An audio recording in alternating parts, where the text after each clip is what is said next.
নমস্কার, আপনাদের সবাইকে স্বাগত রিপাবলিক পার্টি অফ ইন্ডিয়ার এই চ্যানেলে। সূর্য দেবতাকে প্রণাম করে আজকের এই ভিডিওটা শুরু করছি।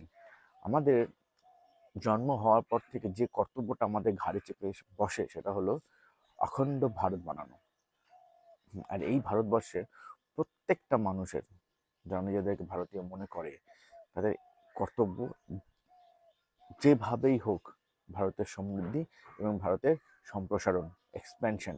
হ্যাঁ, সেই দিকে আমরা সবাই কাজ করছি প্রত্যক্ষ এবং পরোক্ষভাবে। পরোক্ষভাবে কিভাবে? পরোক্ষভাবে আমরা সবাই কাজ করছি, আমি আপনি সবাই। আপামর বাঙালি, তামিলনাড়ু, মারাঠি, গুজরাটি, কাশ্মীরি, নাগা, মিজো, সিকিম, গোয়া, এই সমস্ত লোকেরা, এমনকি বাংলাদেশ, পাকিস্তান, আমরা সবাই, আমাদের সবার একটাই উদ্দেশ্য, যে ভারতবর্ষকে স্ট্রং করে তোলা। আজকে যদি পাকিস্তান, বাংলাদেশ আমাদের সঙ্গে এক হয়ে যায়, তাহলে ভাবুন তো, আমাদের থেকে শক্তিশালী দেশ পৃথিবীতে আর কিছু হতে পারে? হতে পারবে না, পারবে না। কিন্তু এই যে ভারতবর্ষ, আমাদের কাছে তো আমাদের ভগবানই ভারতবর্ষ, আমাদের ঈশ্বর ভারতবর্ষ, আমরা আর কিছু বুঝি না। এই ভগবানের কাজে, মানে the work of god, directly ভাবে নিযুক্ত হওয়া বিশাল বড় ভাগ্যের ব্যাপার। আমি জানি না আমি অত ভাগ্যশালী কি না, কিন্তু আমার মনে হয় যারা নিরন্তর চেষ্টা করে যাচ্ছে, নিরন্তর কাজ করে যাচ্ছে ভারতবর্ষের উন্নতির জন্য, ভারতবর্ষ সম্প্রসারণের জন্য, আর যারা সামনে আসে না, তাদের কাজগুলো কথা বলছে আজকে। আর যার ফলে আজকে আমাদের মতো সাধারণ মানুষেরাও এই একই কথা বলছে, অখণ্ড ভারত হবে। দেখুন একটা ভিডিও দেখুন, উনি কিন্তু বাঙালি নন, ওনাকে আমি চিনিও না। ওনার একটা ভিডিও জাস্ট ফেসবুকে পেলাম। দেখুন উনি কোথায় থাকেন সেটাও আমি জানি না। কিভাবে আমরা কানেক্টেড দেখুন, আমরা থিঙ্কিং দিয়ে কানেক্টেড। আমার মাথা, ওনার মাথার যে চিন্তাধারা একই দিকে চলছে। দেখুন। दोस्तों, अफगानिस्तान ने पाकिस्तान की फुल ऑन पिटाई स्टार्ट कर दी है और इस समय भारत के पास और मिडिल ईस्ट में एग्जैक्टली क्या चल रहा है आप पूरे वीडियो से समझ जाओगे। मैंने आपको प्रिडिक्शन दिया था कि ग्रेटर इजराइल भी बनेगा और अखंड भारत भी बनेगा, और इन दोनों के लिए जितने भी फाउंडेशन स्टोन रखे जाने हैं वो 2028 के पहले रख दिए जाएंगे। अब एग्जैक्टली 2 दिन पहले ये होता है कि मोदी जी इजराइल जाते हैं, वहाँ की नेसेट में स्पीच देने वाले भारत के पहले प्राइम मिनिस्टर बनते हैं, और मोदी जी और नेतन्याहू दोनों ही अपने स्पीच में कहते हैं कि हम टेररिज्म के अगेंस्ट फाइट करेंगे, और उसके अगले ही दिन अफगानिस्तान पाकिस्तान को ठोकना स्टार्ट कर देता है। फिर मैंने आपको बताया हुआ था कि नवंबर से फरवरी तक पाकिस्तान की पिटाई का टाइम बनता है, और जब से नवंबर लगा है तब से लेके अब तक अफगानिस्तान पाकिस्तान को मारे ही जा रहा है। फिर अगला इवेंट ये हुआ कि इनका डिफेंस मिनिस्टर, जो यूं तो अमेरिका वगैरह हर जगह जाता है, उसने खुद आकर के अपने पार्लियामेंट में कंफर्म किया कि बलोचिस्तान हमारे कंट्रोल से जा चुका है, और अब उसने आकर के ये बोला है कि हम फुल स्केल वॉर में है अफगानिस्तान के साथ में। कुल मिलाकर के दोस्तों, पूरा फाउंडेशन रख दिया गया है अखंड भारत के लिए। और दूसरी तरफ बांग्लादेश में भी हमारी फ्रेंडली गवर्नमेंट आ चुकी है, और दूसरी तरफ ग्रेटर इजराइल के रास्ते में आ रहा था ईरान। तो उसके साथ में क्या हुआ है ये तो आप सब जानते हो, वहाँ की तो करेंसी ही कोलैप्स हो चुकी है। जैसा कि मैं आपको कहता हूँ, आने वाला समय भारत के लिए समृद्धि का समय होने वाला है, इसलिए अभी से प्रिपेयर करना स्टार्ट करें कि आप उस समय क्या करना चाहते हैं।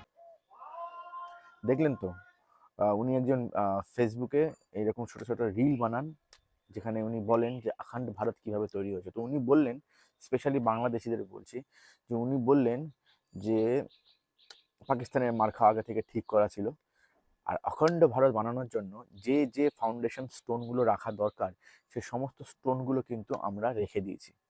আমি এর আগে একই কথা বলেছি, কিন্তু সব কটা পয়েন্ট একসঙ্গে মিলিয়ে বলেছি। আজকে পয়েন্টগুলো একটু আলাদা আলাদাভাবে ডিসক্রাইব করি। ফার্স্ট, ফাউন্ডেশন রাখা অখণ্ড ভারতে যেটা হয়েছে সেটা হচ্ছে নরেন্দ্র দামোদর দাস মোদির ইলেকশনে জিতে যাওয়া, ওনার প্রধানমন্ত্রী হওয়া। ঠিক আছে, ইন্ডিয়া ফার্স্ট, এই পলিসিটা অ্যাপ্লাই করা। সেকেন্ড হলো কি, তারপরে যেটা হলো, তারপরে আমরা খুব খুব বেশিভাবে পৃথিবীর কাছে নিজেকে বড় করে দেখালাম, যে দেখুন যে আমরা আমরা সত্যি বড়, যা যা বড় করেছি, মানে যেখান থেকে এখানে এসেছি, দ্যাটস আ হিউজ লিপ, একবারে লাফ মেরেছি। তো কে এলো ওখানে? এলো হচ্ছে আপনার বড় বড় স্টার্টআপস কোম্পানি, ইনভেস্টার্স, বড় বড় বিজনেস, সমস্ত কিছুভাবে ভারত অর্থনৈতিকভাবে কতটা এগিয়ে গেল, $3 ট্রিলিয়ন ইকোনমির দিকে এগিয়ে গেল। ঠিক সেই সঙ্গেই আমরা কি করলাম? পাকিস্তানের অর্থনীতি কাট করে দিলাম। কীভাবে? ডিমনিটাইজেশন দিয়ে। কারণ পাকিস্তানে ইনকামের একটা বিশাল বড় সোর্সই ছিল আমাদের পয়সা জাল করে ভারতবর্ষে ছাড়া। মানে 5 টাকা দিয়ে নোট ছাপিয়ে 1500 টাকা 1995 টাকা কামিয়ে নেওয়া। 2000 টাকার নোট, মানে 500 টাকা যদি জাল নোট চোখলায় আসে, কত লাগে একটা জাল নোট ছাপাতে? 15-16 টাকা, 20 টাকা ম্যাক্সিমাম। মানে ভাবুন 480 টাকা লাভ। এইভাবে পাকিস্তানের ইকোনমি চলছিল, হিউজ ইকোনমি চলছিল। যেই আমরা এই নোটগুলোকে বাতিল করে দিলাম, সঙ্গে সঙ্গে পাকিস্তানের ইকোনমি ঠপ হয়ে গেল। তারপরে আমরা কি করলাম, পাকিস্তানের জল কেটে দিলাম। এবার পাকিস্তানের চাষবাস হয় না, যেটুকু চাষবাস হয় সেটুকুও বন্ধ। এখন পাকিস্তানে রুটি রুটি রুটি রুটি করছে, গভর্নমেন্ট থেকে বলছে চা খাবেন না। কি রকম অবস্থা হয়ে গেছে পাকিস্তানে। আমি জানি পাকিস্তান আর্মির কাছে প্রচুর টাকা আছে, they can fight a war at least for 1 year. 1 year, 1 থেকে 2 বছর টানা টানা যুদ্ধ চালিয়ে যেতে পারবে। আজকে 2026-এ যদি আমরা পাকিস্তানের সঙ্গে যুদ্ধ করি, তাহলে সেই যুদ্ধ থামাতে আমাদের 2029 লেগে যাবে। 3 বছর যুদ্ধ করে দিব ওরা, ঠিক আছে? এটাকেও আমরা ব্যান্ড করে দেবো। কী হবে জানেন তো? কারণ পাকিস্তানের যে টাকা জমানো আছে, ওরা এতটাই গান্ডু, ওরা জানে না যে সময়ের সঙ্গে সঙ্গে জমানো টাকার মূল্য কমে যায়। আজ থেকে 10 বছর পর পাকিস্তানের কাছে জমানো টাকা আছে, সেটা হয়তো কিছু কোটির সমান দাঁড়াবে। মানে মানে হিউজ অ্যামাউন্ট অফ মানি, যার কোনো ভ্যালু নাই। তাহলে আমরা কি করলাম? আমরা বাংলাদেশে শেখ হাসিনাকে সরিয়ে দিলাম, ঠিক আছে? শেখ হাসিনা খুবই স্বাধীন চেতা, সার্বভৌমওয়ালা একজন প্রধানমন্ত্রী ছিলেন, যিনি বাংলাদেশকে উন্নতির দিকে এগিয়ে নিয়ে যাচ্ছিলেন, যেটা আমাদের পক্ষে ক্ষতিকারক। আমরা বেশি কিছু করিনি, আমরা জাস্ট ঘিরেছি, বাকিরা বাংলাদেশের লোকেরা নিজেরাই করে দিয়েছে। কি বলো, দি মোস্ট গান্ডু পাবলিক। নিজেদের এত বড় টেক্সটাইল ইন্ডাস্ট্রি, ওয়ার্ল্ডের 3 নম্বর কি 4 নম্বর বড় টেক্সটাইল ইন্ডাস্ট্রি ফুটিয়ে দিল বাংলাদেশ। আমাদের, আমরা এভাবেও চাইনি যে এত তাড়াতাড়ি বাংলাদেশের ফল হয়ে যাক, কিন্তু বাংলাদেশের জিহাদি তৌহাদি জনতা, এই সুমরগুলোর নাম কি, আরে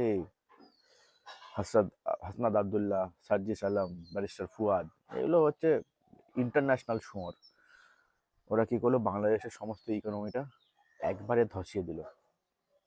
আফগানিস্তানেও এখন চরম অরাজকতা চলছে। খালি পুরুষদের দেখলে হবে না, নারীদের প্রতি আফগানিস্তানে চরম থেকে চরম অত্যাচার চলছে। বলছে ততক্ষণ পর্যন্ত মারা যাবে ততক্ষণ না হাড় ভেঙে যায়। একটা সময় তো আসবে যেখানে বাম করে ব্লাস্ট হবে। তো we actually put the founding stone of revolution inside the country. কেমন করে? আফগানিস্তানের মেয়েদেরকে সাপ্রেস করা হচ্ছে, পাকিস্তানে ইকোনমি নাই, আর্মি এগেনস্টে চলে যাবে পাকিস্তানের জনতা, আর বাংলাদেশে Awami League will go against the enter foundation. আমি আপনাকে আজকে বলে দিচ্ছি, আওয়ামী লীগ বলবে ভারতবর্ষকে আমরা ক্ষমতায় আসতে চাই, তার জন্য যা কিছু করার আপনি করুন। So will make a deal. আমরা বাংলাদেশকে কিছু ভাগে ভাগ করব, কিছু অংশ উত্তরবঙ্গের সঙ্গে জুড়বো, কিছু অংশ দক্ষিণবঙ্গের সঙ্গে জুড়বো, আর চট্টগ্রাম আর পূর্ববঙ্গ, এরকম করে চিটাগাঁও আর পূর্ববঙ্গ এরকম করে তৈরি হবে বাংলাদেশ। এই এতগুলো ভাগ হয়ে যাবে, নিয়ে তারপর করে দেবো। And it will see it within the next 15 years. আমার যেটা ইচ্ছা, বাংলাদেশ এই ভাগে বাংলাদেশকে শেষ করে পূর্ববঙ্গ, উত্তরবঙ্গ আর দক্ষিণবঙ্গ, চট্টগ্রাম, এই 4 ডিভিশন বানানোতে আমার যেন ডাইরেক্ট হাত থাকে। কারণ আমি বুঝতে পারছি, আর আমি আপনাদের সামনে এসে বলছি, এখন আপনাদের কি করতে হবে? আপনাদেরকে আমাদের চ্যানেলটাকে বেশি বেশি বেশি বেশি করে সাবস্ক্রাইব করতে হবে, যাতে করে আমাদের একটা রেভিনিউ তৈরি হয়। ইয়েস, একদম সত্যি কথা বলছি। সেই রেভিনিউ থেকে আমি একদম এই চ্যানেলে অ্যানাউন্স করে যাচ্ছি, অখণ্ড ভারত বানানোর কাজে সম্পূর্ণভাবে ইমপ্লিমেন্ট করব, সম্পূর্ণভাবে। কারণ আমার বেশি লোভ নয় ভাই। তা আমি জানি যে ল্যাম্বরগিনি, তারপর রোলস রয়েলস, বিএমডব্লিউ মোটরসাইকেল, এগুলো সব খেলনা। These are not asset. আমি চাই সোনার বাংলা, সবার ঘরে ঘরে ইনকাম, সবার ঘরে ঘরে চাকরি। এবার চাকরি নট অনলি মিনস গভর্নমেন্ট চাকরি, চাকরি মানে প্রাইভেট চাকরি। হ্যাঁ, গভর্নমেন্ট চাকরিও প্রাইভেট চাকরিও দুটোই। আমি চাই এডুকেশন সমগ্র বাংলাতে, উত্তরবঙ্গ, দক্ষিণবঙ্গ, পূর্ববঙ্গ, চট্টগ্রামে, যেন এই 4টা প্রভিন্সের লোক 4টা জায়গায় যেন অনায়াসে কাজ করতে পারে, এটা আমি চাই। নোয়াখালীতে বড় বড় শিপ তৈরি হবে, একটা এরকম কয়েল রেলওয়ে বানাবো আন্ডারগ্রাউন্ড, যেটা খুব ফাস্টে কাজ করবে। ঢাকা থেকে শুরু করে একদম চিটাগাঁও সমুদ্রের তল দিয়ে আন্ডারগ্রাউন্ডে যাবে, শিলিগুড়ি কলকাতা হয়ে coil railway, faster like hyperloop, but it will be like coil. So this way this can access all the stations and villages, যাতে করে ভিলেজের লোকেরা খুব সহজেই নিজেদের সিটিগুলোতে খুব সহজে সস্তায়, ইভেন জাপানের বুলেট ট্রেনের থেকেও স্পিডে পৌঁছে যেতে পারে। মানে বুঝতে পারছেন তো, আমি চাইছি মালদা থেকে আমি ঢাকা যাব চাকরি করতে, অথবা ঢাকা থেকে লোক শিলিগুড়ি আসবে চাকরি করতে, অথবা চট্টগ্রাম থেকে শিলিগুড়ি আসবে লাইক 700 কিলোমিটার পার আওয়ার স্পিডে, অথবা 800 কিলোমিটার পার আওয়ার স্পিডে। কোনো রকম কোনো সিটিং চেয়ার থাকবে না, জাস্ট রড উঠলাম চট্টগ্রাম থেকে, শিলিগুড়িতে নেমে গেলাম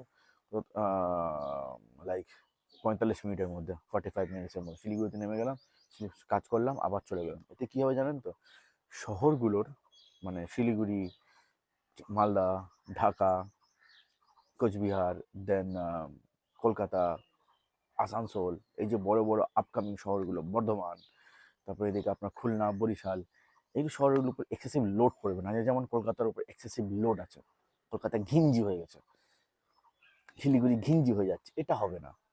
বুঝতে পারছেন তো? তো দিস কাইন্ড অফ প্রজেক্টস আমরা রান করতে চাই। আরও বড় বড় ইউনিভার্সিটি পুরো পুরো বেঙ্গলে।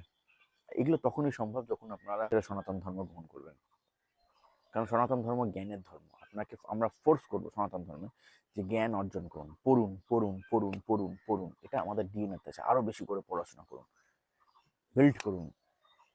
আমরা বাঙালিদেরকেই করতে হবে। তো যেটা বলছেন উনি ভিডিও শুরুতে, যা ভিডিও দেখলেন, যে ফাউন্ডেশন স্টোন রাখা হয়ে গেছে, এবার কিন্তু আমাদেরকে সেই উদ্দেশ্যে কাজ করতে হবে। সেই উদ্দেশ্যগুলোর মধ্যে প্রথম উদ্দেশ্য হলো অখণ্ড ভারত বানানো। আর যার জন্য ফার্স্ট কাজ যেটা আপনাদের করতে হবে, আমাদেরকে সাবস্ক্রাইব করতে হবে, কারণ আমরা ডিরেক্টলি সনাতনী বাঙালি ভারতীয়দের জন্য ডিরেক্টলিভাবে কাজ করব। ডিরেক্টলি আপনাদেরকে আমরা বিলিয়নার্স বানাবো। আমি আমাদের party Republic party of India, আপনার সবার পার্টি আপনাদেরকে পুশ করবে বিলিয়নিয়ার্স হওয়ার জন্য, আপনাদেরকে আমরা পুশ করবো স্টার্ট আপ বানানোর জন্য। Okay, so follow us. Very soon আমার একটা চ্যানেল আছে মামাস বয়, ওয়ার্কআউট ভিডিওগুলো আমি ওখানে দিচ্ছি। আর ভেরি সুন আমি কম্পিউটারে how to make app, Python, এ সমস্ত কিছু বানানোর ভিডিও বানানোর চেষ্টা শুরু করছি, বাট একটু স্টেবল হয়ে যায় আগে। আর আপনারা যাতে আমাদেরকে সাপোর্ট করুন, আর please please please please support us. এই ভিডিওটা আপনাদেরকে, আমাদের এই চ্যানেলটা আছে যে 3টে চ্যানেল, এটা মামাস বাই আমার পার্সোনাল চ্যানেল, আর ওদিকে আমার হবে একটা computer science, engineering, geography, politics, মানে পড়াশোনার চ্যানেল বানাবো, খুলবো ওটা ডাইরেক্টলি আপনাদেরকে জ্ঞান অর্জন, জ্ঞান ইমপ্লিমেন্টেশন অ্যান্ড প্রফিট বানানো কীভাবে করতে হয় সেটার উপর কাজ করবে। সাবস্ক্রাইব করুন আমাদেরকে, বাঙালিকে সাপোর্ট করুন প্লিজ। চলুন, জয় হিন্দ, বন্দে মাতরম, হর হর মহাদেব, অখণ্ড ভারত বানাবো।